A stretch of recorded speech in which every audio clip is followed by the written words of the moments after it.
My hands were trembling as I watched the chaos unfold around my carefully decorated dining table. The Christmas lights I had spent hours stringing up now cast accusing shadows over the faces I thought I knew, faces that had lied to me, betrayed me, and destroyed me. You knew. My husband's voice cracked. All the color drained from his face as he stared at the man standing in our doorway. The man I had invited, the man whose mere presence was about to detonate a bomb that would destroy everything. I smiled. It wasn't a kind smile. It was the smile of someone who had spent 6 weeks planning this exact moment. 6 weeks swallowing poison.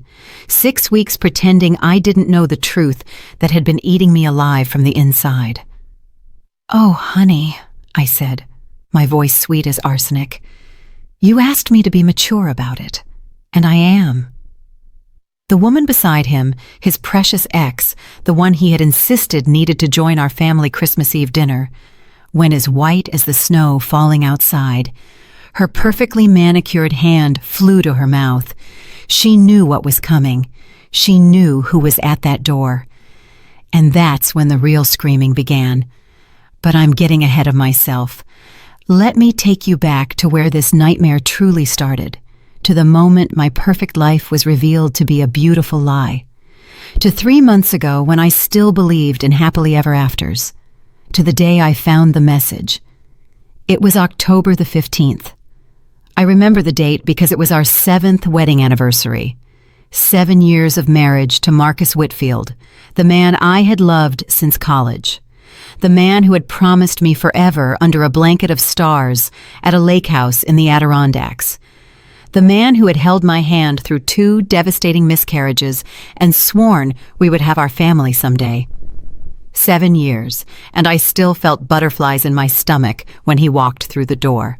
I had spent all day preparing our anniversary dinner, his favorite, herb-crusted rack of lamb, roasted potatoes, and asparagus.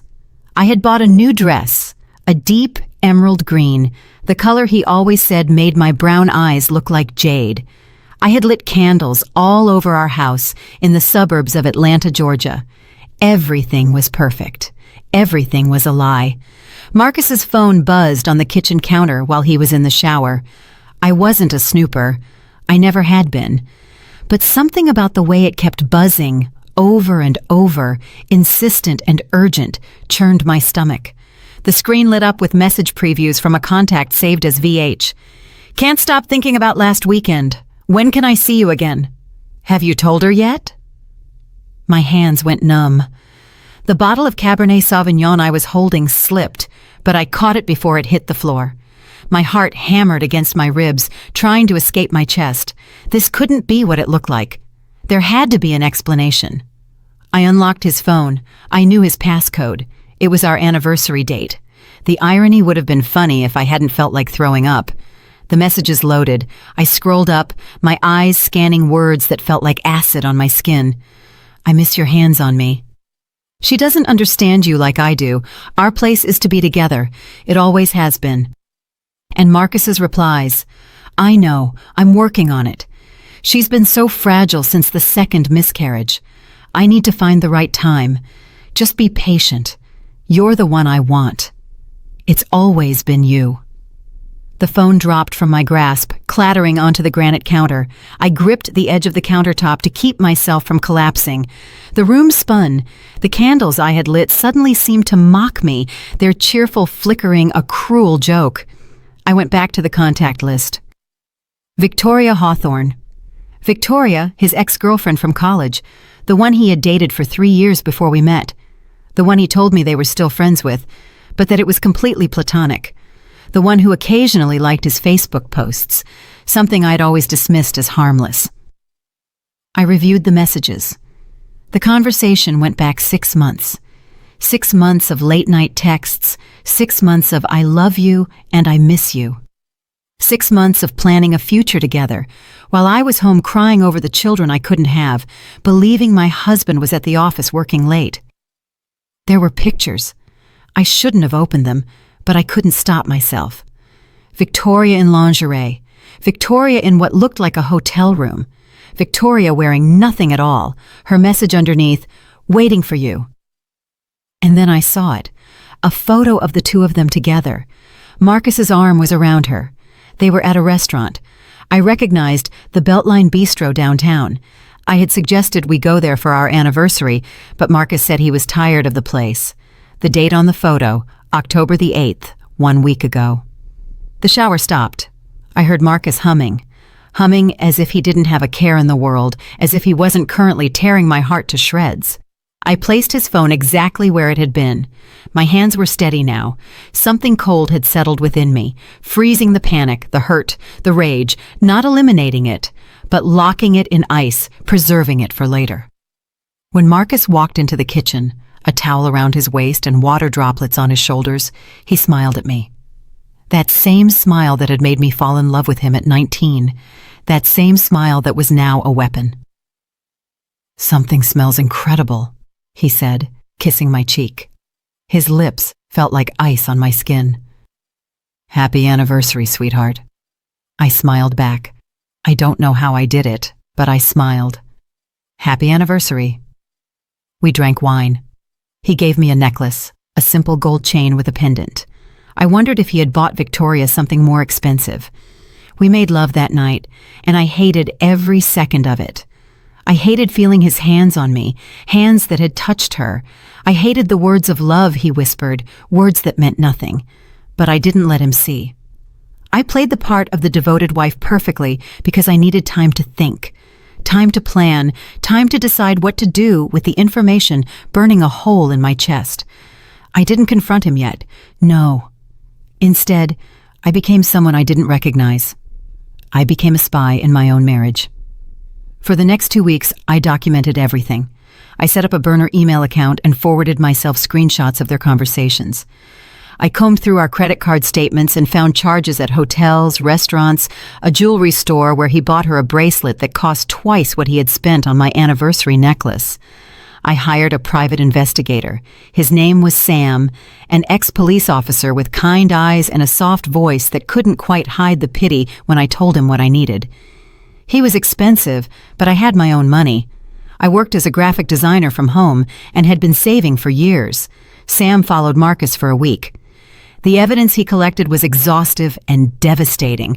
Photos of Marcus and Victoria meeting at hotels, videos of them kissing in parking garages, call logs that lasted for hours, always when Marcus claimed to be in meetings.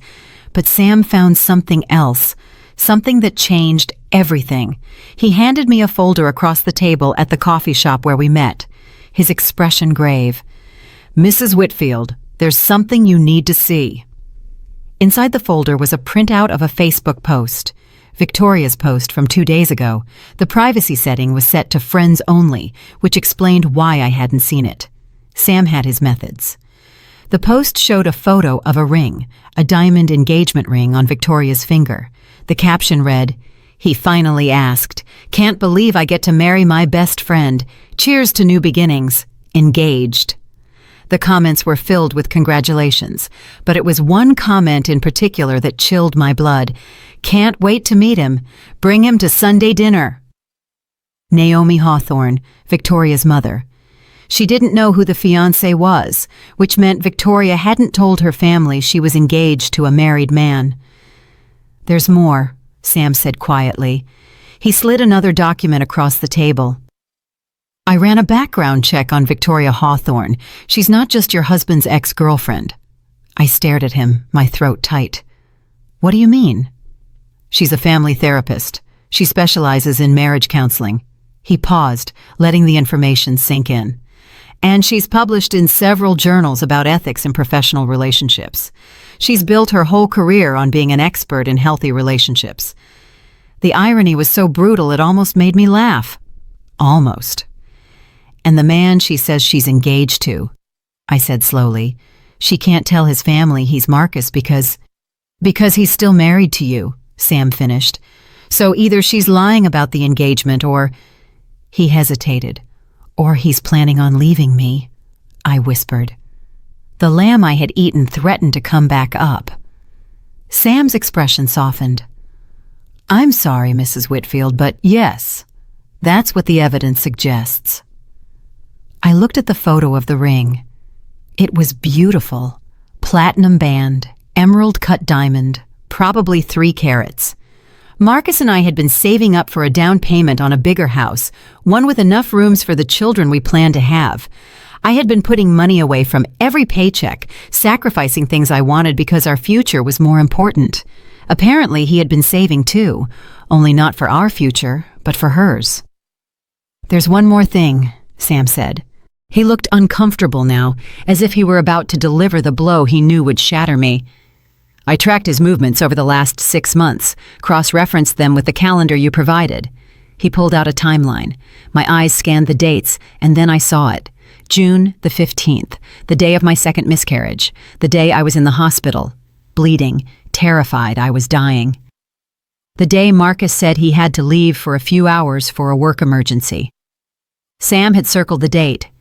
Next to it was a time-stamped photo, 2:47 p.m., Marcus and Victoria checking into a Marriott hotel. While I was losing our baby, he was with her. The coffee shop blurred. I couldn't breathe. Sam was talking. His voice sounded distant, asking if I was okay, if I needed water, but all I could see was that date, June the 15th, the worst day of my life, and he had chosen to spend it with her. "Mrs. Whitfield." Sam's hand was on my arm, gentle but firm. "Breathe. Just breathe." I inhaled once, twice. Slowly the world came back into focus. "I'm fine," I lied. I wasn't fine. I would never be fine again. But I was done crying, done breaking.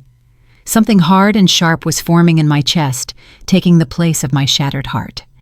"Thank you, Sam," I said, my voice steady. "This is exactly what I needed."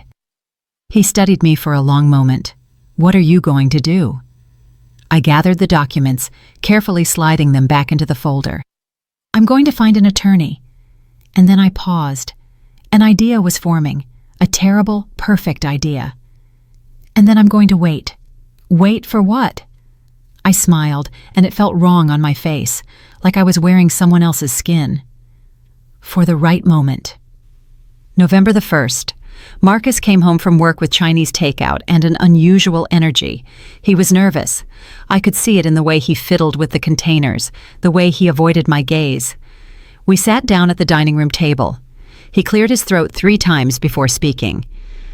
"I wanted to talk to you about something," he began, stirring his lo mein with a fork. "About Christmas." I took a sip of water, watching him over the rim of my glass. "What about Christmas?" "Well, you know how we usually have a quiet Christmas. Just us, maybe your sister." My sister Lauren, who had planned to come this year with her husband James and their 2 children, my precious niece and nephew, who made the ache of my own childlessness a little more bearable. "Yes," I said carefully. Marcus took a deep breath. "I was thinking we could do something different this year. Open up our home to more people. Make it more inclusive." Inclusive. I repeated the word. It tasted like ash. "I ran into an old friend from college recently," he continued, and the lie was so smooth, so practiced. "Victoria Hawthorne, you remember her, right? I've told you about her before." Oh, I remembered her. I had an entire folder dedicated to remembering her. "Vaguely," I said. "Well, she's going through a hard time. Her whole family is in Tampa, and she can't travel this year because of work. She's going to be alone on Christmas." He finally looked at me, his eyes pleading. "I thought it would be nice to invite her to join us. You know, spread a little holiday cheer." The audacity, the sheer breathtaking audacity. He was looking at me as if I were a problem to be solved, as if my reaction were the obstacle between him and what he wanted. And what he wanted was to have us both at the same table, his wife and his mistress breaking bread, celebrating the birth of Christ. I could have screamed. I could have thrown the Chinese food in his face. I could have pulled out the folder of evidence and watched him squirm. But I didn't, because I had a better idea. An idea that had been forming since my meeting with Sam, an idea that required Marcus to believe he was getting exactly what he wanted. I set down my glass and folded my hands on the table. Of course, Marcus. He blinked. Of course, yes. If she's going to be alone for the holidays, she absolutely should join us. That's the spirit of Christmas, isn't it? Kindness, generosity. I smiled. I'll even cook something special. The relief on his face was palpable. He reached across the table and squeezed my hand. Thank you, babe. Thank you for being so understanding. This is why I love you. You have the biggest heart. I squeezed back. My smile never wavered. Of course, honey. I want you to be happy. And I meant it. I wanted him to be happy, right up until the moment I destroyed him. After dinner, while Marcus was watching television, I went up to our home office and opened my laptop. I had been doing research for the past few weeks, digging into Victoria's life the same way she had been digging into my marriage. I knew where she worked, the Family Wellness Center, a prestigious therapy practice downtown. I knew where she lived, a modern loft in Inman Park. I knew her routines, her favorite coffee shop, her gym. And I knew one more thing, something I discovered through a bit of creative social media stalking and a fake profile. Victoria was, in fact, engaged, but she had been keeping her fiancé very secret. No photos of him on her social media, no name mentioned, just that ring and vague references to my love and my future. The comments from her friends on the engagement post were telling. When do we meet this mystery man? Girl, you're keeping him under wraps. Must be someone special. Can't wait for the wedding. It'll be back in Tampa, right? Like you always planned. She was hiding him because he was mine. But what Marcus and Victoria didn't know, what they couldn't possibly know, was that I had gone further, much further. I had found Victoria's calendar, not her physical one, but her digital one. I'd synced it with her professional website's scheduling system, which had laughable security, a couple of educated guesses at the security questions. Her mother's maiden name was public knowledge, her first pet's name mentioned in an old college blog post. And I was in. And there, scheduled for November the 15th, was an appointment, dinner with family, presenting not Marcus. I cross-referenced the date with her emails. Yes, I'd gotten into those too. Turns out, people who lecture on ethics are often terrible at cybersecurity. The email was from someone named Alex Ramos. The subject line, "Can't wait to finally meet your family." I opened it, and read it again. And then I started to laugh. Alex Ramos believed he was Victoria's fiancé. His emails were filled with love and excitement for their future. He had proposed to her in August near the Great Lakes. He was a pediatric surgeon. He'd moved to Atlanta 6 months ago from Chicago. He had no idea that the woman he loved was sleeping with another man. Victoria was playing two hands. She had accepted Alex's proposal, worn the ring he gave her, made plans to introduce him to her family, and all the while, she was sleeping with Marcus, promising Marcus a future, playing Marcus like a fiddle. I couldn't understand it at first, but then I looked at the financials Sam had provided. Marcus made good money as a senior software engineer, but it wasn't surgeon money. Alex probably earned 4 or 5 times Marcus's salary. Victoria was keeping her options open. Or maybe she was just a sociopath who enjoyed the game. In any case, she had made a mistake, a critical one. She had underestimated me. I looked at the calendar. November the 15th was 2 weeks away. Christmas was 6 weeks after that. I opened a new email in my anonymous account, the one I had created specifically for this purpose, and typed, "Dear Dr. Ramos, you don't know me, but I know you. More importantly, I know Victoria Hawthorne, your fiancée. I am writing because I believe you deserve to know the truth about the woman you plan to marry." I know this email sounds unhinged. You're probably about to delete it, but before you do, I want you to ask Victoria about Marcus Whitfield. Ask her who he is. Ask her where she was on October the 8th, October the 15th, October the 22nd. Ask her why she has 2 dinner reservations for Christmas Eve. You seem like a good man, Dr. Ramos. You deserve better than lies. If you would like proof of what I am telling you, reply to this email. Otherwise, I wish you luck. You're going to need it. Sincerely, a friend. I hovered the cursor over send. This was it, the moment of no return. Once I hit send, the dominoes would begin to fall. I clicked. The email vanished into the digital ether. I leaned back in my chair, my heart pounding. Phase 1 complete. Now all I had to do was wait. Alex Ramos replied in less than 3 hours. "Who are you? How do you know Victoria? What proof do you have?" I was ready for this. I had spent days preparing for this. I uploaded selected screenshots to a secure file sharing service. Nothing too explicit. I wasn't trying to traumatize the man, but enough to show the truth. Time-stamped texts between Marcus and Victoria, photos of them together, the hotel receipts. I sent him the link with a single line. "I'm sorry. You deserve better." He didn't reply immediately. I imagined him opening the files, his world crumbling just as mine had weeks ago. I felt a pang of guilt. He was an innocent in all of this, collateral damage. But he needed to know, and more than that, I needed him to know because Alex Ramos was the final piece of my puzzle. 3 days later, another email. I confronted her. She denied everything. Said you're a crazy ex of mine trying to cause trouble. But the photos? I don't know what to believe. Who are you? Why are you doing this? I had expected the denial. Victoria was a professional manipulator. Of course she would try to gaslight him. I replied, "I am not his ex-girlfriend. I am Marcus Whitfield's wife. Check the marriage license if you don't believe me. Marcus Whitfield and I, married 7 years ago in Atlanta, still legally married, still living together, still sharing a bed. Victoria is sleeping with my husband. She has been for 6 months, and she plans to spend Christmas Eve with us, with me, at my house, at my table, eating the food I cook. You and I are victims here, Dr. Ramos. We are both being manipulated by the same two people. But unlike you, I am not going to stand by and allow it to continue. My husband has invited Victoria to our Christmas Eve dinner. He told me to be mature about it. He thinks I don't know. He thinks I'm the naive wife who will smile and serve coffee to his mistress. Here's what I propose. You and I give them exactly what they want. A lovely Christmas dinner. All of us together. One big happy family.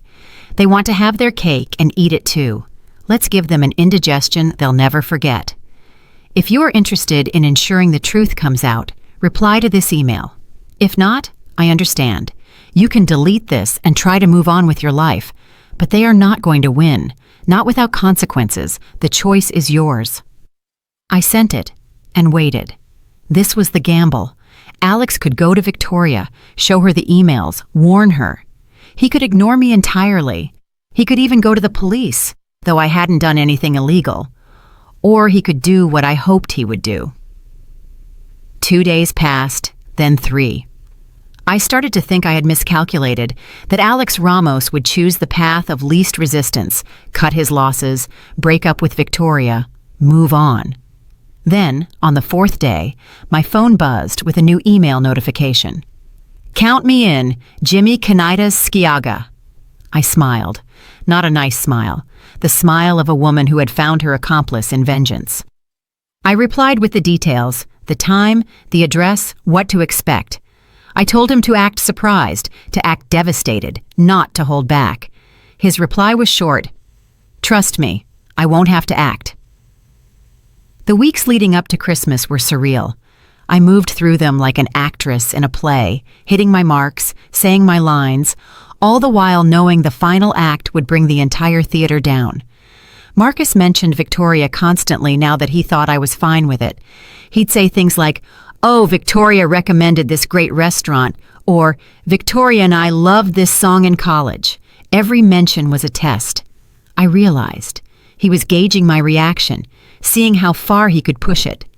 I passed every test with flying colors. "That's nice, honey. How wonderful that you two reconnected. I can't wait to meet her." That last sentence made him pause. We were in the kitchen and he was chopping vegetables for a stir-fry. His knife froze on the cutting board. "You have met her," he said carefully. "At the alumni barbecue a few years back, remember?" Yes, I remembered. Victoria had been there with some forgettable boyfriend and had barely spoken to me. She had spent most of the event talking to Marcus, laughing at his jokes, touching his arm. I hadn't thought anything of it then. I thought I was secure enough not to be jealous of an ex-girlfriend. God, how stupid I had been. "Oh, right," I said, loading the dishwasher. "I don't remember very well. There were so many people." "Well, you'll get to know her better on Christmas," Marcus said. He sounded pleased, genuinely pleased, that his wife and his mistress would be bonding over roast lamb. "I'm planning a proper feast," I said. "Lamb, ham, all the fixings. It's going to be a Christmas Eve to remember." "You're amazing, you know that?" He came up behind me, wrapping his arms around my waist. I felt nothing, less than nothing. His touch was like being embraced by a stranger. "I don't deserve you." "You don't," I agreed softly. He laughed, thinking I was joking. He kissed my neck and went back to his vegetables. I allowed myself a small smile. December the 15th. Victoria messaged Marcus. I knew because I had cloned his phone. Yes, I learned how to do that. There are tutorials for everything on the internet if you look hard enough. Victoria. "Counting down to Christmas Eve. What should I bring, Marcus?" Marcus. "Just yourself. My wife is taking care of everything." Victoria. "Is she really okay with this? Doesn't she find it weird?" Marcus. "Alara is a saint. She trusts me completely. She suspects nothing." Victoria. "Luckiest man in the world. I'll play the perfect grateful guest. And you're still coming over to my place afterward, right?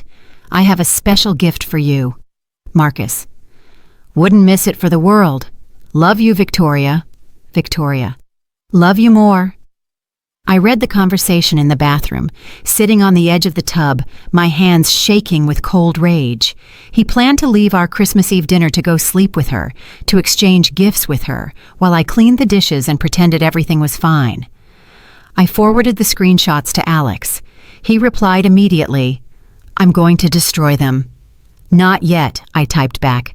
"Wait until Christmas Eve. It will be worth it." My sister, Lauren, called that week to discuss Christmas plans. I had been avoiding her calls, knowing she would hear something in my voice. Lauren and I were close, closer than most sisters. She had been my rock through the miscarriages, the one person who could make me laugh even on the darkest days. "Hello, you ghost," she said when I finally answered. "I was starting to think you were dead." "I'm sorry," I said, forcing cheerfulness into my voice. "Work has been crazy." "Yeah, and how's Marcus?" "He's fine. Great, actually." "You're a terrible liar. What's wrong?" I closed my eyes. I wanted to tell her. I wanted to sob into the phone and spill everything, but I couldn't. Not yet. Lauren would want to fix it, to confront Marcus, to protect me, and that would ruin everything. "Nothing's wrong," I said. "Just stressed about the holidays. Actually, that's what I wanted to talk to you about. Change of plans for Christmas Eve." "Ooh, not disappointed. We're not coming?" "No, you're coming. But Marcus invited an old college friend who was going to be alone, so it'll be a bigger group than planned." "No problem. The more the merrier." "Who's the friend?" "Her name is Victoria. She's his ex-girlfriend, actually." Silence. Then, "Excuse me? What? He invited his ex-girlfriend to family Christmas Eve dinner?" "It's not like that," I said quickly. "They're just friends now. She's going through a hard time. We're being charitable." "Uh-huh. And you're okay with this?" "Of course. Why wouldn't I be?" "Because you're a human being with normal emotions." Lauren's voice was sharp. "Alara, this is weird. You know that, right?" "It's fine, Lauren, I promise." "If you say so. But if that woman steps out of line, I am going to say something. You've been warned." I smiled. A real smile this time. "Noted. See you on Christmas Eve." "We'll be there, and I'm watching this Victoria like a hawk." After hanging up, I sat there, the phone in my hand. Lauren's protective anger on my behalf had cracked something in the ice surrounding my heart. For a moment, I allowed myself to feel it. The pain, the betrayal, the devastating loss of the man I had loved. Then I suppressed it. There would be time for mourning later. Right now, I had work to do. I opened my planning document. Everything was falling into place. Alex was set to arrive at 9:30 p.m., a half hour after dinner started. I had given him a code for the side entrance. Our house had a smart lock system that allowed for temporary codes. He would let himself in, following the sound of voices to the dining room. The look on their faces would be priceless.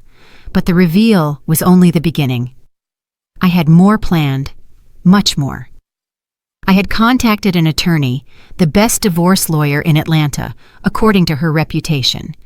Her name was Vivian Porter, and she had a 98% success rate in getting her clients exactly what they deserved. Our consultation had been illuminating. Adultery doesn't factor into divorce law in Georgia like it does in some places, she had explained. Georgia is a no-fault state. However, infidelity can affect alimony.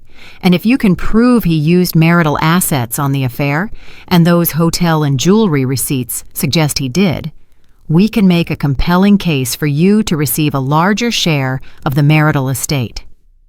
I don't want alimony, I told her. I have my own income. What I want is the house, and I want him to pay for what he did. Vivian had smiled. It reminded me of my own smile these days, sharp and cold. I think we can arrange that, especially if we can demonstrate emotional distress. The affair during your miscarriage, for example. A judge would find that particularly egregious. I had left her office with her retainer paid and the divorce papers ready to be filed. I was just waiting for one thing: Christmas Eve dinner. Because I didn't just want a divorce. I wanted witnesses. I wanted everyone to know what Marcus and Victoria had done. I wanted their shame to be public and permanent. Vivian had cautioned me. "Are you sure about this approach? It's going to be painful for you too, even humiliating. You could simply file discreetly and move on." But I didn't want to move on discreetly. I wanted them to suffer as I had suffered. I wanted them to lose things as I had lost things. Marcus had taken my trust, my security, my dreams of a family. He had made me doubt myself, made me feel like I was crazy for being fragile after the miscarriages, all while he was betraying me in the worst way possible. Victoria had built a career helping people heal their relationships. She positioned herself as an expert on ethics and trust, and all the while she was destroying another person's marriage, sleeping with another person's husband. They both deserved a hard fall. December the 23rd. 2 days before Christmas Eve, I went to the grocery store and bought everything I needed for dinner. The woman at the checkout commented on my haul. "Big Christmas celebration?" she asked cheerfully. "Oh, it's going to be unforgettable." That night, Marcus came home late. He kissed my forehead and said he'd been at a colleague's farewell party. The lie came so easily to him now. I checked his phone later. He had been at Victoria's loft. They had sex, ordered Thai food, and exchanged early Christmas gifts. He had given her a trip to the Bahamas for New Year's. She had given him an expensive engraved watch. To my always and forever. The irony was that I had bought him the same watch for Christmas, a Rolex I had saved up for over a year. It was wrapped under our tree. Right then, I retrieved my gift from under the tree. That night, I carefully unwrapped it and replaced the watch inside with something else, the divorce papers. I rewrapped it, beautiful paper with silver ribbons. I placed it back under the tree and went to bed. Lauren, James, and the kids arrived on Christmas Eve morning. My niece Emma, who was 7, ran into my arms, and my nephew Luke, who was 5, showed me his new toy truck. I held them tight, breathing in the smell of small child, sugar, shampoo, and pure innocence. "Aunt Alara, are you crying?" Emma asked, touching my cheek. "Tears of joy," I told her. "I'm just so happy to see you." Lauren watched me with worried eyes over the tops of the children's heads. She knew me too well, but she didn't press. She just helped carry their suitcases and settled the kids into the guest room. That afternoon, we had a quiet dinner, just family. Marcus was attentive and sweet, the perfect host. He joked with James about football, played trucks with Luke, and complimented Lauren's new haircut. He was so good at this, at pretending, at being exactly what each person needed him to be. It made me wonder if I had ever truly known him. After the kids were put to bed, the adults sat in the living room with wine. The lights on the Christmas tree twinkled, bathing everything in a soft glow. Bing Crosby played softly on the speakers. It looked like a scene from a holiday movie. "Well," Lauren said, swirling her wine, "tell us about this Victoria who's coming tomorrow." Marcus looked at me. I smiled, encouraging him. "She's an old college friend," he said. "We dated for a while, but that was ages ago. Ancient history. She's just having a rough patch now, family issues, and I thought it would be nice to include her." "That's very generous," James said. "That's us," I said, raising my glass. "Generous to a fault." Marcus clinked his glass against mine, oblivious to the edge in my voice. Lauren, however, caught it. Her eyes narrowed slightly. "And you're fine with this?" she asked me directly. "Your husband's ex at Christmas Eve dinner?" "Why wouldn't I be?" I asked. "I'm secure in my marriage, right, honey?" "Absolutely," Marcus said, putting his arm around me. I leaned into him, playing my part, but I was counting the hours, less than 24 hours until the performance of my life. "Well, I look forward to meeting her," Lauren said, and there was something in her voice, a warning, perhaps, or a promise. "It will be interesting," I said softly. "It definitely will." That night, I lay in bed beside Marcus, listening to him breathe. He fell asleep easily, as always, no guilt tormenting him, no conscience keeping him awake. I, on the other hand, stared at the ceiling. I thought about all the Christmas Eves we had spent together, the first one in our tiny apartment, so poor we could barely afford gifts, but so in love it didn't matter. The one after the first miscarriage, both of us grieving, holding each other, promising we would try again. Last year, hopeful again, talking about how next Christmas we might have a baby to celebrate with. It had all been a lie, or at least it had become one. Maybe he had loved me once, truly, but somewhere along the way, I stopped being enough. No, that wasn't right. It wasn't about me not being enough. It was about him being broken. He was selfish. Tomorrow, everyone would see it. Tomorrow, the mask would come off. I turned over and finally drifted into sleep. My dreams were full of broken glass and red wine spreading like blood. I woke up at 6 o'clock in the morning. Adrenaline coursed through my veins. Today was the day. I showered, dressing carefully. I chose a red dress, festive, appropriate, but also bold. War paint for the battle ahead. I put on my makeup with special care. If I was going to burn my life to the ground, I was going to look good doing it. In the kitchen, I began to cook. The lamb in the oven, the potatoes peeled and boiling, the green bean casserole assembled, the honey-glazed ham ready. I moved through the tasks mechanically, muscle memory taking over while my mind jumped ahead to the evening. Lauren came downstairs around 8, drawn by the smell of coffee and cinnamon rolls. "You're up early," she said, pouring a cup. "Couldn't sleep, too excited," I said, and it wasn't entirely a lie. She studied me over the rim of her mug. "You would tell me if something was wrong, right?" I met her eyes. "Of course." "You look different. I don't know how to explain it, but you look like you're—" She trailed off, searching for the word. "Like I'm what?" "Like you're waiting for something." Smart, perceptive Lauren, always seeing too much. "I'm just tired," I said. "Holidays are stressful." She didn't look convinced, but just then, the children stampeded downstairs full of Christmas morning energy. And the moment passed. We opened presents. Emma got the doll she'd been asking for. Luke, a train set. Lauren and James exchanged gifts, smiling at each other with the easy affection of a solid marriage, the kind I thought I had. Marcus gave me jewelry, delicate, expensive earrings. I wondered if he'd picked them out himself or if Victoria had helped him. I thanked him, kissed his cheek, and handed him his gift. "Open it later," I said, "when you have time to really appreciate it." "Why not now?" he asked, shaking the box. "It's personal," I said.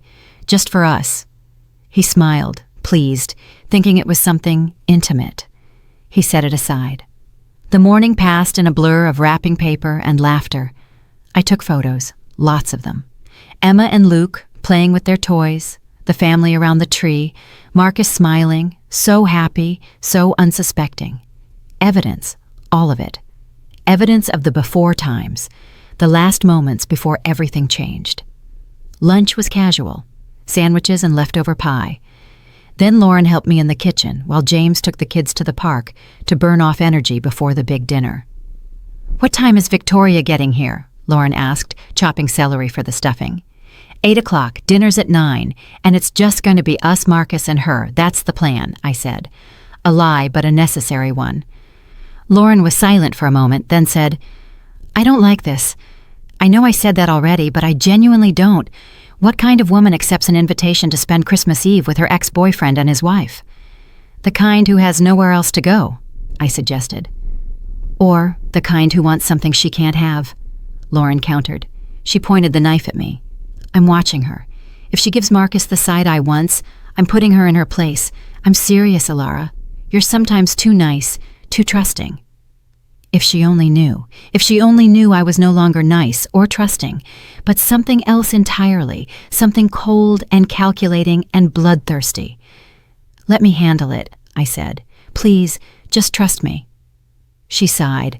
"Fine, but I reserve the right to say, 'I told you so,' if this goes south."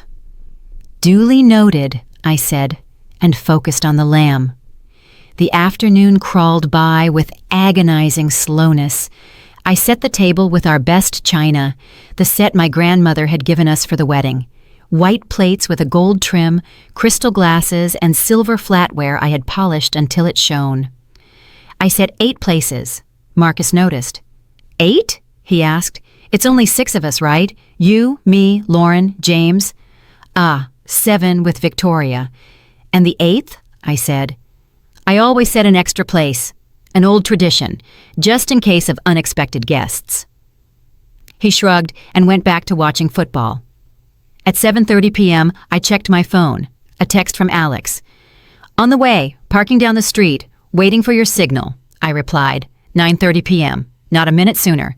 "And Alex, thank you." "Don't thank me yet. Thank me after I make them pay." At exactly 8 o'clock, the doorbell rang. Marcus jumped up. I saw the flash of excitement in his face before he smoothed it out into something more appropriate. "Must be Victoria," he said casually. "I'll get it." I walked slowly toward the door, savoring the moment. This was it, the beginning of the end. I opened the door. Victoria Hawthorne was on my porch, and she was stunning. I had seen her photos, of course, but in person, she was even more striking. Tall, slender, with dark hair styled in perfect waves. She wore a cream-colored sweater and dark jeans. Casual, but expensive. She held a bottle of wine and a bouquet of flowers. "Hello," she said, a warm, practiced smile on her face. "You must be Marcus's wife. I'm Victoria. Thank you so much for having me." I took in every detail, the way her eyes were a little too bright, too alert, the slight tension in her shoulders, the expensive engagement ring on her left hand that she had left on. A power play, perhaps, or a test. "Come in," I said, stepping aside. "We're thrilled you could make it." She stepped into my house, bringing with her the cold air and the scent of designer perfume. Marcus appeared in the hallway, and I watched them look at each other. It was brief, only a second, but I saw it. The longing, the familiarity, the shared secret. My smile never wavered. "Victoria," Marcus said, stepping forward to give her a hug. It was quick, appropriate, but I saw his hand linger a moment too long on her back. "I'm so glad you could come." "Thank you again for the invitation," she said. Then she turned back to me. "Your home is lovely." "Thank you," I said. "Let me take your coat. Marcus, get Victoria some wine." I hung her coat in the closet, expensive cashmere, I noted, and led her into the living room, where Lauren and James were wrangling the children. Victoria, this is my sister Lauren, her husband James, and their children, Emma and Luke. Lauren stood up, and I watched her assess Victoria with a critical eye. They shook hands. Nice to meet you, Lauren said, her tone polite but cool. You too, Victoria said. Your children are adorable. The small talk flowed. Victoria was good at this, charming, attentive, asking all the right questions. She complimented the decor. She admired the tree. She played briefly with the children, who instantly fell for her. Marcus watched her with barely disguised adoration. It was sickening. At 9 o'clock, I announced that dinner was ready. Everyone moved into the dining room. I had spent hours making it perfect. Candles and silver candelabras, a centerpiece of greenery, the food laid out like a feast. This is incredible, Victoria said, taking her seat. Marcus had strategically placed himself beside her, across from me. Lauren was on my right, her eyes still sharp and watchful. We served the food, passed the dishes, and filled the wine glasses. Everything was so civilized, so normal. Marcus raised his glass. I'd like to make a toast to family, to friends, and to the spirit of Christmas, and to my wonderful wife, who put all of this together. To your wife, Victoria repeated, meeting my eyes. There was a challenge there. She was enjoying this, enjoying sitting at my table, eating my food, all while sleeping with my husband. I smiled back. To new beginnings, I said. We clinked glasses. We ate. The food was perfect. The lamb juicy, the sides flavorful, all synchronized with precision. So, Victoria, Lauren said, her voice conversational. Marcus mentioned you're a therapist. I am, Victoria said. I specialize in family and couples counseling. How ironic, Lauren murmured, just loud enough for me to hear. It's very rewarding work, Victoria continued. I help people navigate difficult relationship dynamics, communication issues, trust issues. Infidelity. The last word hung in the air. Was she provoking me, or was she simply oblivious to the irony? Infidelity must be a difficult subject to treat, I said. I mean, helping people rebuild trust after a betrayal. Victoria nodded. Trust is the foundation of any relationship. Once it's broken, it's very hard to repair. And do you believe it can be? I asked. Repaired. She considered it. Sometimes, if both parties are committed to the truth, but often the betrayal is just a symptom of deeper issues. Sometimes relationships end because they were never meant to last. Wow, I said. What a depressing thought. I prefer to think of it as realistic, she said. Marcus watched our exchange nervously. He sensed something, but he couldn't pinpoint it. 9:25, 5 minutes. My phone was in my pocket. I had given Alex the code to the side door. I told him exactly when to arrive. All I had to do was send the message. Excuse me, I said, rising. I need to check on the dessert. I went to the kitchen, pulled out my phone, typed now, and sent it. Then I took a deep breath, smoothed my dress, and walked back into the dining room with a smile. Dessert will be ready in a few minutes, I said. But first, I have a surprise. Marcus looked up, curious. A surprise? Yes. Remember how you said we should be more inclusive this Christmas? Make it more festive? Yes, he said slowly. Well, I took your advice. I invited someone else to join us. Someone I thought should be here. Victoria's fork stopped halfway to her mouth.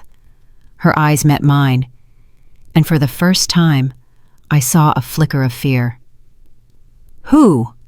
Marcus began. The side door opened. Footsteps in the hall. Everyone turned. Alex Ramos walked into the dining room. He was tall, handsome in the way surgeons often are, neat and professional. He wore a dark sweater and jeans. His eyes were bloodshot, as if he had been crying or hadn't slept. He looked at Victoria. "Hello, sweetheart," he said, his voice eerily calm.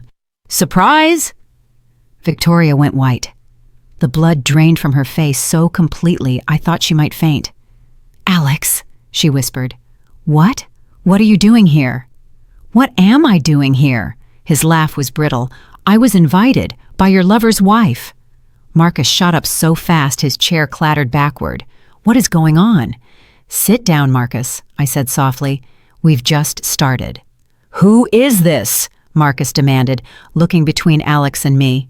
This, I said, is Dr. Alex Ramos, Victoria's fiancé, or didn't you know she was engaged? The room went silent. Lauren's jaw dropped. James looked confused. The children, thankfully, were in the other room watching a movie. Marcus spun toward Victoria. Fiancé? Victoria was shaking her head. No, Alex, what is she talking about? Why are you here? Don't you dare, Alex said, his voice sharp. Don't you dare lie to me anymore. I've seen the evidence. I've read the messages. I know about Marcus. I know everything. Messages, Marcus said, his face changing color now, red, white, and red again. Victoria, what is he talking about? Oh, you don't know either. Alex turned to Marcus. Your girlfriend here has been sleeping with both of us. You thought you were the only lover. I thought I was her faithful fiancé. Turns out we're both idiots. That's not true, Victoria said, standing up. Her voice was shrill. Alex, I don't know what she told you, but I didn't tell him anything he couldn't verify for himself. I cut in. The photos of you and Marcus at the Beltline Bistro, the Marriott, those told the story perfectly. Marcus's eyes snapped to me. You knew. Oh, honey, I said, my voice syrupy. I've known for months. The silence that followed was deafening. You knew, Marcus repeated, his voice hollow. Since October the 15th, I said. Our anniversary. Remember the night you came home smelling like her perfume? I found the messages while you were in the shower. Lauren stood up. Excuse me? What? Marcus, you've been cheating on my sister? Lauren, Marcus began, but she cut him off. With this woman? Lauren pointed at Victoria. The one you invited to our family Christmas Eve dinner? It's not, I can explain. Marcus was lost, looking between all of us. Oh, this is going to be good, Alex said, crossing his arms. Please, Marcus, explain to all of us how you've been sleeping with my fiancé for 6 months. 6 months? I said, tilting my head. Alex, honey, it's been longer than that. The messages go back 6 months, but they've been reconnecting for at least a year, haven't you, Marcus?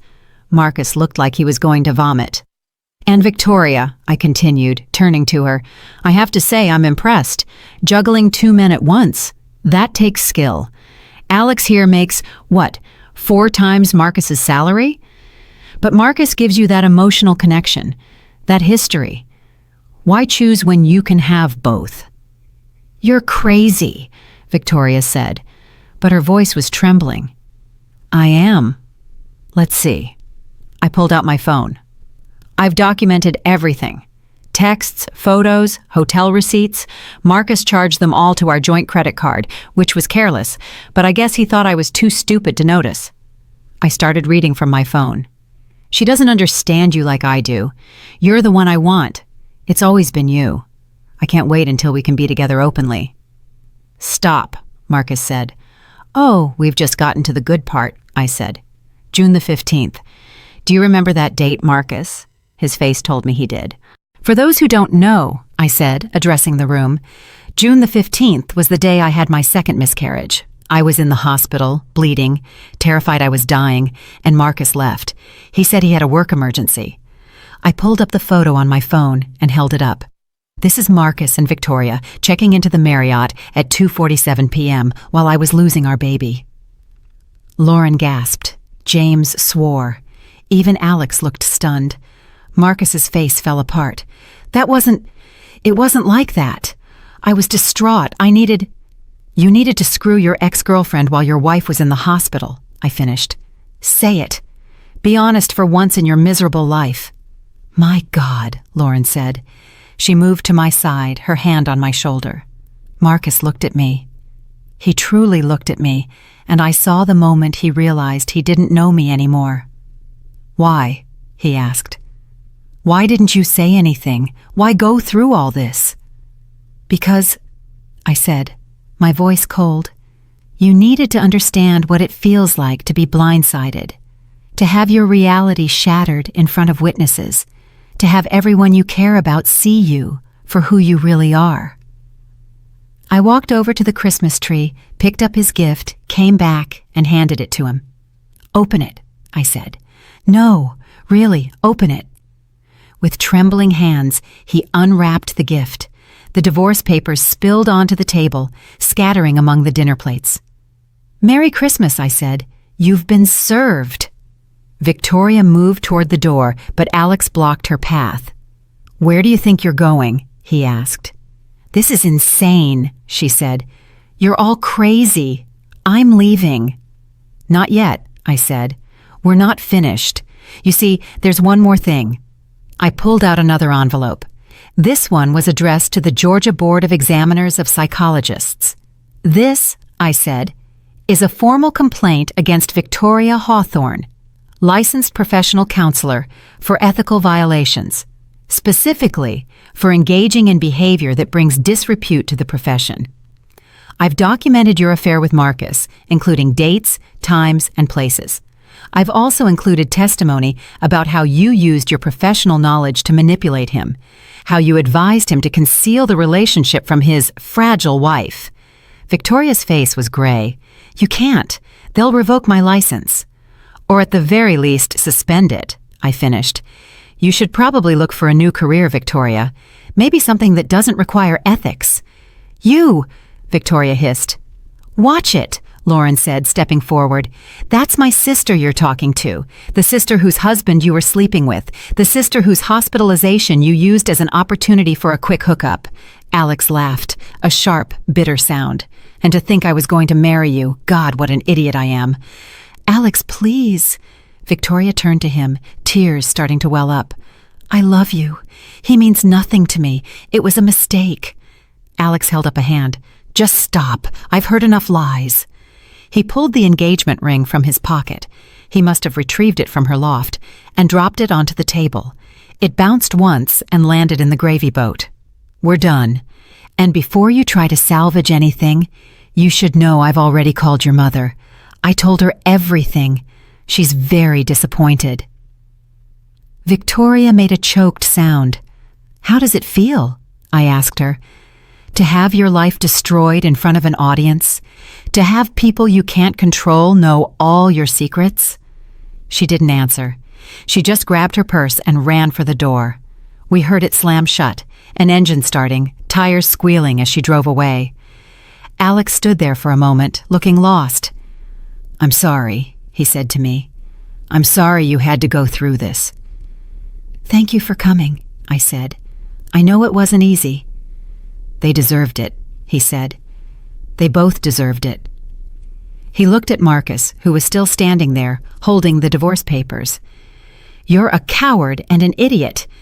I hope you realize what you lost."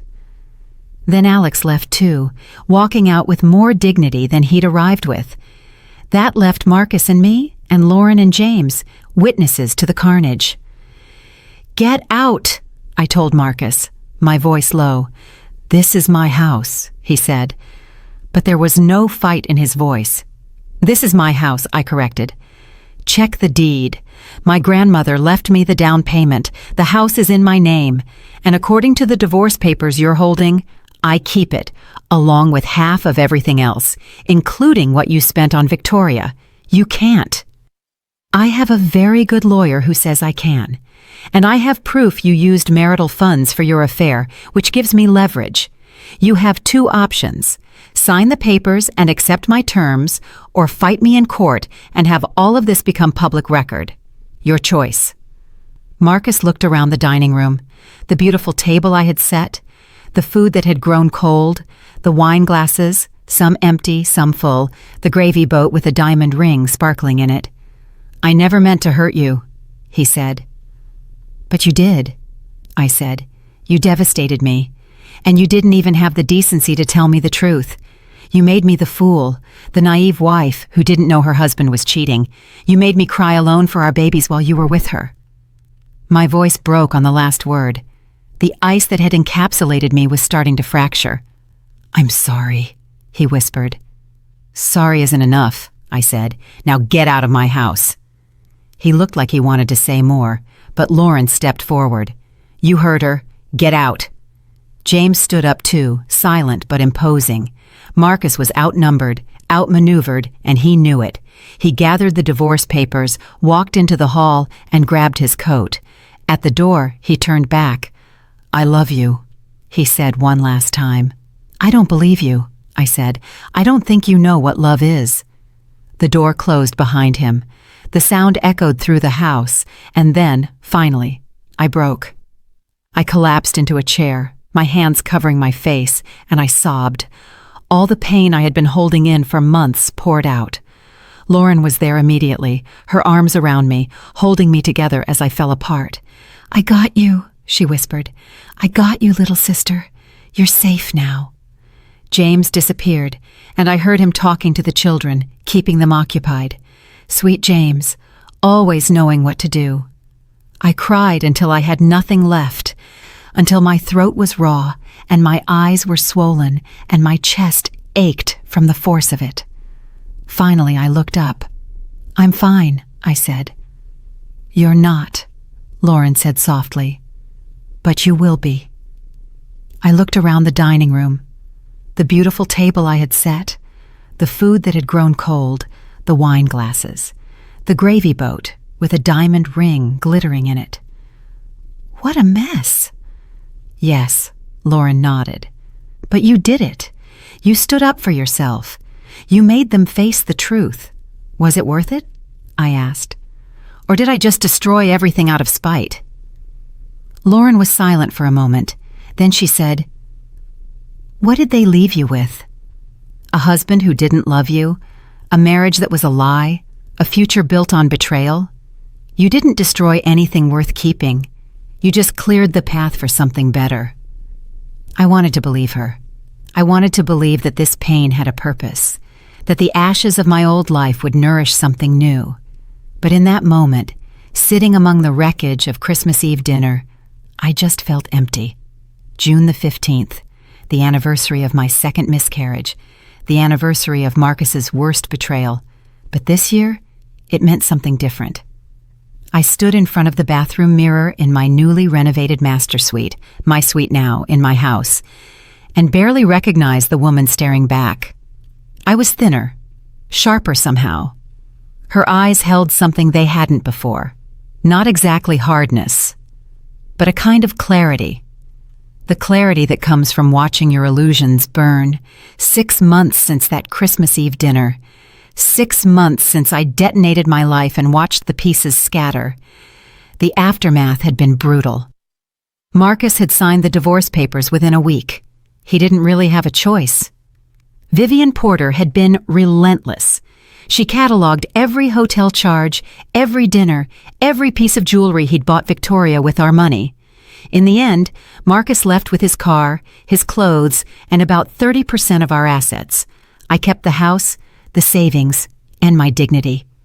He tried to apologize a couple of times in those first few weeks. Long emails I deleted unread, voicemails I trashed. He showed up at the house once, and I called the police. After that, all communication went through the attorneys.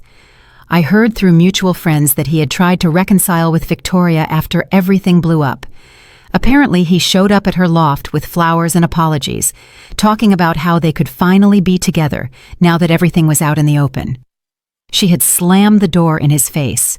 Because Victoria had her own problems, the ethics complaint I had filed had triggered an investigation by the Georgia Board of Examiners of Psychologists. They found that she had been conducting therapy sessions while actively maintaining an affair with a married man, a clear violation of the ethical standards she had sworn to uphold. Her license was suspended for 2 years, and she was required to undergo her own therapy and ethics training before she could reapply. Her practice had tanked. The Family Wellness Center had terminated her contract immediately. They couldn't afford the scandal. Her professional reputation, built over a decade, was destroyed in a matter of weeks. She had left Atlanta. I heard she had moved back to Tampa, tail between her legs, to live with her mother, the woman who had been so disappointed to learn her daughter was a liar and a homewrecker. Alex had reached out to me once. About a month after Christmas, we met for coffee, two wounded soldiers comparing scars. "I still want to hate you," he had said, stirring his espresso, "for dragging me into that nightmare. But I can't. You saved me from making the biggest mistake of my life. How are you?" "And you?" I had asked him. He'd shrugged. "Some days are better than others. I loved her, or I loved who I thought she was. Turns out that person never existed." I had understood that completely. "And you?" he had asked. "Any regrets?" I had thought about it. I really had. "No," I finally said. "I regret the marriage. I regret wasting 7 years on someone who didn't deserve me. But the dinner, the exposure, they needed to face consequences. People like that only stop when someone forces them to." Alex had nodded. "For what it's worth, I think you're incredibly brave." Brave or crazy, maybe both. The best people usually are. We had parted as friends, or at least allies, bound by the shared experience of being betrayed by the same two people. Now, 6 months later, I was still picking up the pieces, but I was also building something new. The house was different now. I had redecorated, exercising Marcus's presence room by room. The bedroom we had shared was now a sanctuary of soft grays and blues, with new furniture and new bedding he had never touched. His office had become my art studio. I had started painting again, something I had given up years ago because Marcus always needed the space for his gaming rig. I had stopped taking freelance graphic design jobs and had started my own design agency. Small, just me and 2 employees for now, but it was mine, built on my terms, and it was thriving. Therapy had been essential. I started seeing Dr. Elena Rodriguez, and the irony of seeing a couples therapist, after all, that was not lost on me. Only 2 weeks after Christmas, she had helped me untangle the mess of emotions, the trauma of the betrayal, the complicated grief of losing not just a husband, but the future I had imagined. "You're mourning a death," she had told me in one of our first sessions. "The death of your marriage, yes, but also the death of your trust, your innocence, your belief in the story you'd been telling yourself about your life." She was right. I had been mourning, but slowly, painfully, I was also healing. Lauren had been my rock through it all. She stayed for a week after Christmas, helping me pack Marcus's things, holding me when I cried, forcing me to eat when food tasted like ash. She called every day for months just to check in, to make sure I was okay. "I'm so proud of you," she told me last week. "What you did took guts. A lot of women would have just swallowed it, would have pretended everything was fine, would have let themselves be destroyed in silence. Not you. You fought back. I had fought back, and I had won. But the victory sometimes felt hollow, especially on the hard days, because the truth was, I hadn't wanted to be a warrior. I had wanted to be a wife, a mother, a woman with a simple, happy life. But that life had been a lie, and this life, messy, painful, and real, was mine." My phone buzzed. A text from an unknown number. My stomach clenched. Sometimes Marcus tried to contact me from different phones, but when I opened it, it wasn't him. "Hi, I know this is weird, but I wanted to thank you. My name is Jennifer. I was dating Marcus. Is the key word. He never mentioned he was recently divorced until I found your number in his blocked contacts and did some digging. When I confronted him, he tried to lie, but I found the divorce records. I just wanted you to know I saved myself a lot of trouble thanks to your paper trail. Thank you for being brave enough to document everything." I stared at the message for a long moment. Then I replied, "I'm sorry you had to deal with him, but I'm glad you found out before he could do any real damage. Good luck." So Marcus was already trying to rewrite history, already looking for the next victim. The thought churned my stomach, but it also solidified my resolve. I had done the right thing, the brutal, painful, public thing, but the right thing. Because if I had divorced in silence, if I had kept his secrets, he would have walked away with his reputation intact, painting himself as the victim of a failed marriage. And Victoria would have continued her career counseling vulnerable people while being fundamentally dishonest. Instead, they had both faced real consequences. Not perfect justice, life rarely offers that, but a reckoning. I looked at the calendar on my phone, June the 15th. A year ago I was in the hospital losing a baby while my husband was with another woman. It had been the worst day of my life, but I had survived it. I had survived everything. I got dressed, pulling on my running gear. I had started running in February, needing an outlet for the rage and grief that still surfaced unexpectedly. Now, I ran 5 miles every morning, forcing my body until my mind went quiet. As I tied my sneakers, I thought of the woman I had been a year ago, naive, trusting, believing that love and loyalty were enough, believing that if I was good enough, patient enough, understanding enough, everything would work out. That woman was gone, dead and buried beneath the rubble of that Christmas dinner. The woman I was now understood that some people don't deserve patience, that being mature about disrespect is just another way of accepting abuse, that sometimes the only appropriate response to betrayal is scorched earth. I stepped out into the June morning. The air was fresh with the scent of the roses I had planted in the front garden. My roses, my garden, my life. I started running, my feet finding their rhythm on the familiar path through the neighborhood. As I ran, I felt something shift inside me. Not exactly forgiveness. I wasn't there yet. Maybe I never would be. But something close to acceptance. This was my story now, not the fairy tale I had imagined, but something more complex, more real. A story of betrayal and survival, of breaking and rebuilding, of vengeance and redemption. And unlike the story Marcus and Victoria had tried to write, where I played the fool, the obstacle, the woman too broken to notice what was happening right under her nose, this story was mine. I had taken control of the narrative. I had written the ending. Or perhaps not the ending. Perhaps just the end of one chapter and the beginning of another. My phone buzzed again. Another text, this time from Lauren. "Don't forget about dinner tonight at our house. James is grilling. The kids miss their cool auntie." I smiled. Cool auntie, I liked the sound of that. I replied, "Wouldn't miss it. Bringing wine. Make it the good stuff. We're celebrating." "Celebrating what?" Lauren texted back. 6 months divorced. 6 months of not taking any crap. 6 months of being the strong, independent woman I always knew you were. Tears pricked my eyes, but they were good tears. Tears of gratitude. I ran faster, pushing myself harder, feeling my heart pound and my lungs burn, feeling alive in a way I hadn't been in years. Because that's the thing about betrayal. It can destroy you. Yes, it can reduce you to nothing, leave you questioning everything you thought you knew about yourself and the world. But it can also forge you into something stronger, something unbreakable. Marcus had thought I was fragile. He had used my grief, my vulnerability, my trust as weapons against me. He had completely underestimated me. I rounded the corner back toward my house, slowing down to cool off. A car was parked out front, a silver sedan I didn't recognize. My guard immediately went up, but then the driver's door opened, and a woman stepped out.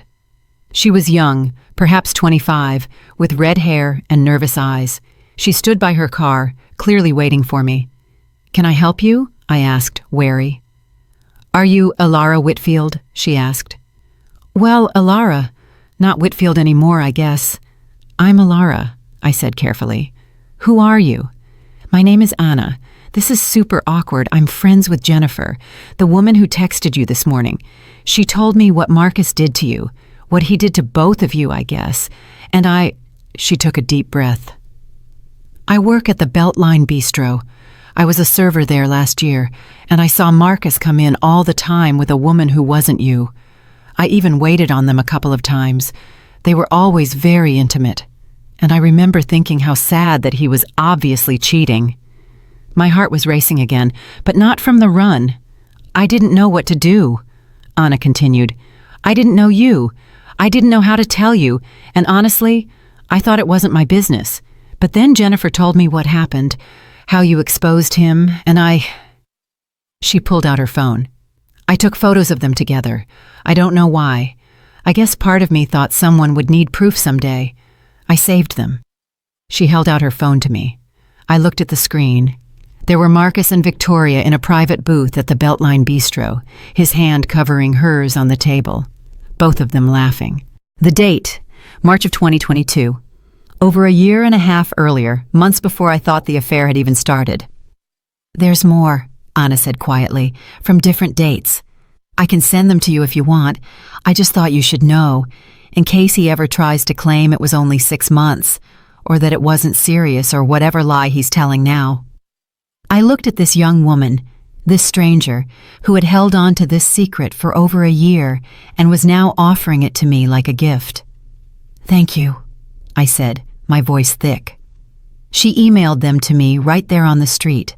My phone buzzed repeatedly as the images came through. Evidence, proof, ammunition. If Marcus ever tried to contest the divorce settlement or rewrite the history. "Why are you doing this?" I asked. Anna shrugged. "Because men like him get away with it. They lie, they cheat, and they move on to the next woman, and no one ever holds them accountable. But you did. You held him accountable, and I wanted to help make sure he can't squirm his way out of it." She got back into her car, but before she left, she rolled down the window. "You're kind of a legend. You know what you did on Christmas? Jennifer told me the whole story. It's spreading. Women talking to women, warning each other. You've probably saved a lot of people a lot of pain." Then she drove away, leaving me on the sidewalk with my phone full of proof and my heart full of something that felt almost like hope. I went inside, showered, and sat down at my laptop. I opened a new document and stared at the blank page.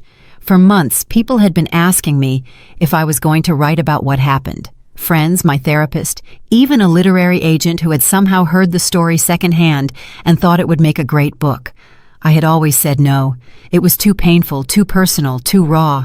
But there on the street, hearing Anna call me a legend, hearing that my story was being shared, that it was helping other women, maybe it was time. I started typing. My husband told me his ex was joining us for Christmas Eve dinner. Be mature about it. I nodded, of course. What he didn't know was that I had already invited her fiancé, too. The dinner table turned into a scene no one in my family would ever forget. This is the story of how I discovered my husband's betrayal, planned my vengeance, and took my life back.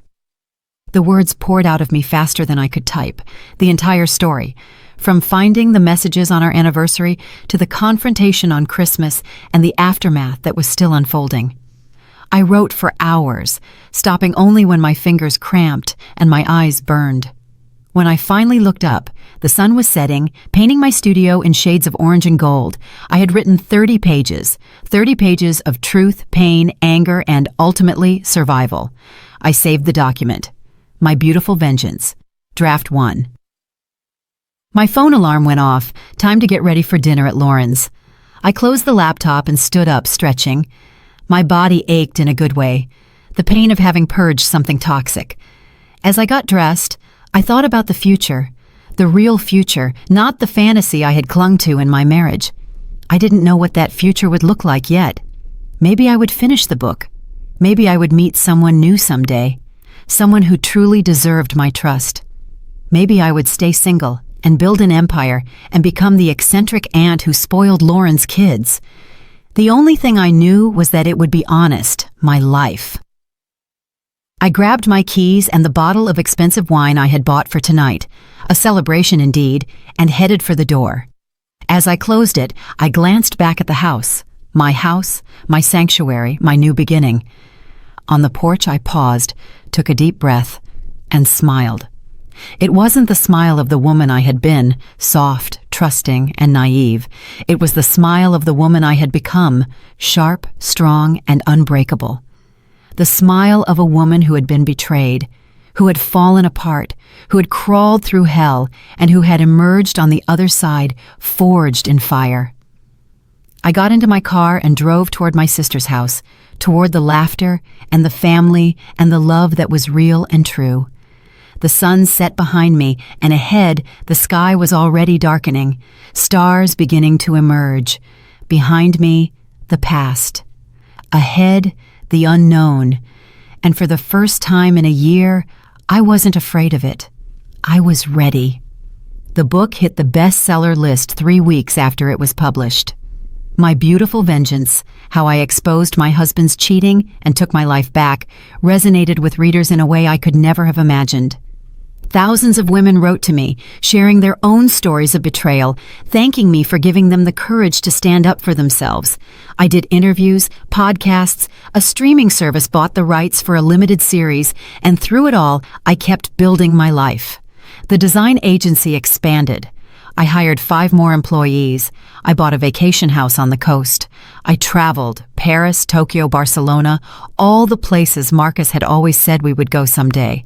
I went alone, and it was glorious.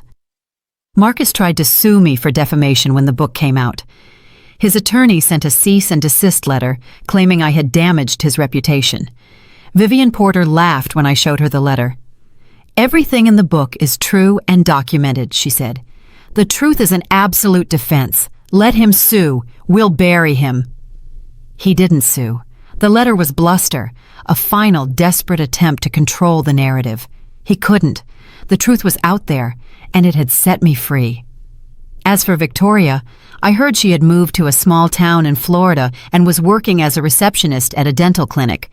Her therapist's license had been permanently revoked after a second ethical violation came to light. Apparently, mine wasn't the first family she had helped destroy. I didn't gloat in her downfall. I had had my vengeance. I had made my point. After that, she was just a cautionary tale, a reminder that actions have consequences. Alex reached out when the book came out. He had read it and wanted to thank me for changing his name and being fair to him in the telling. "You could have made me look like an idiot," he wrote, "but you treated me with respect.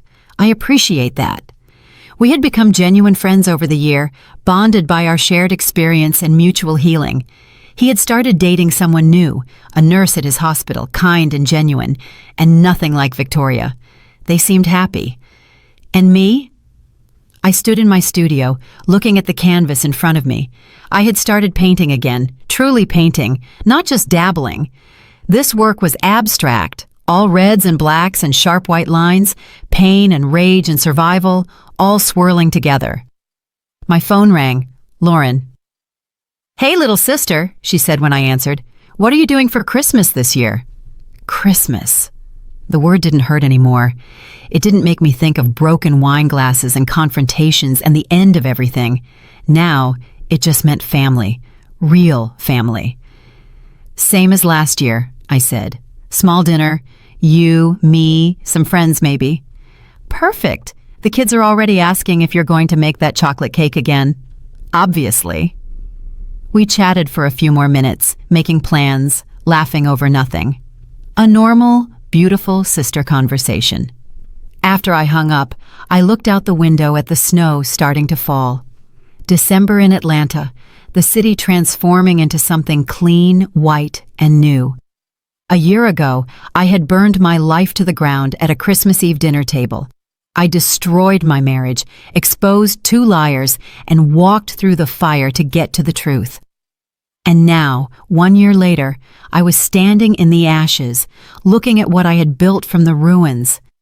It was beautiful, not the beauty of innocence or naivete, the beauty of survival, of strength earned through suffering, of a life rebuilt on a foundation of truth instead of lies.